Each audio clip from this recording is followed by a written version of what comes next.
প্রায় 5,500 ফিট উপরে আমরা উঠতে পেরেছি। আর প্রায় 2000 বাকি ছিল, ও পর্যন্ত উঠতে পারি নাই সিঁড়ি ভেঙে। কিন্তু আমরা যেটার উপর আল্লাহ নূর পড়েছিল সেই পাহাড়টা দেখছি, পাহাড়ের পাশ দিয়ে এখন আবার আমরা নেমে যাব। আল্লাহ আমাদেরকে মেহেরবানি করেছেন, দয়া করেছেন, তাই এখানে আমাদের পক্ষে সম্ভব হয়েছে ওঠা। আমার নাতনি মমতানা আয়েশা জামান তানিস, আমার ছোট ভাই কাজী সাকাত হোসেন লিন্টু, আমার 2 জামাই, আমার এক বন্ধু আর আমার সিস্টার ইনলা, প্রায় 5,500 ফিট উপরে আসছে। আর বাকি আমার ফ্যামিলির অন্য যারা বোন, স্ত্রী, আমার ভাইয়ের স্ত্রী, এরা যারা সবাই নিচেই আছে। আমার বন্ধুর স্ত্রী, এরা সবাই বটম পর্যন্ত আসছিল। মানে খুব দুর্গম পাহাড়, যার জন্য আসতে পারে নাই। আল্লাহ সবাইকে তাদের মনের নিয়ে আশা পূর্ণ করুক। এবং যারা আমাদের হিতাকাঙ্ক্ষী, আমাদের আত্মীয় স্বজন, আমাদের মহব্বতের যারা পৃথিবীর বিভিন্ন জায়গা আছে, সবার জন্য আমরা এখানে দোয়া চেয়েছি। দোয়া করে এখন আমরা আমাদের বন্ধুত্বে আবার আমরা ফিরে যাচ্ছি।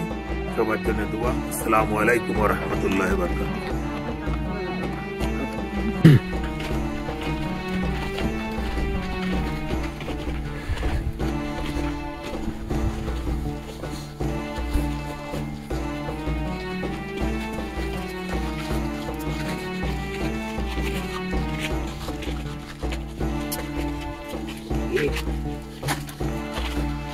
পড়ে গেলেই শেষ।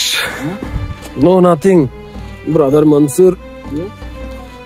ওকে গো ইয়া টু মাচ।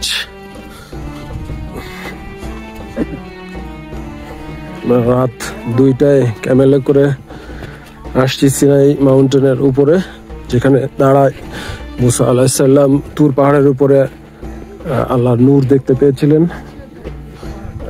সেই তুর পাহাড় হচ্ছে ওই যে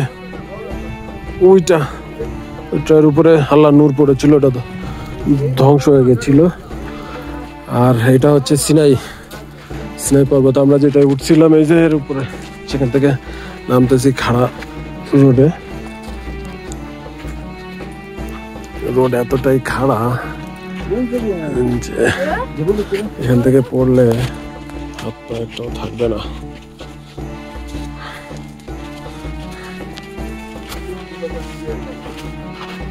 This is struggling. দুটো কথা মনে হয় হেঁটে আসবে।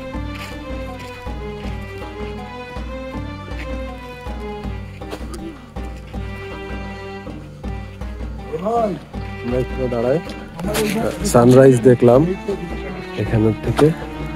আমরা ছিলাম ওইখানে আচ্ছা, দোকান দেখা যাচ্ছে, ওখানে যাবো ওইখানে।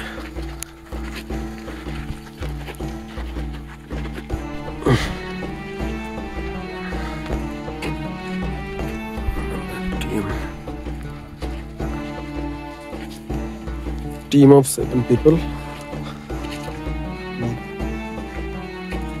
This will be our second last stay, and we have to go another 3 stay from there. It will take 1.5 hours to go down from this mountain. We already came up from there, that hut, and this is the way from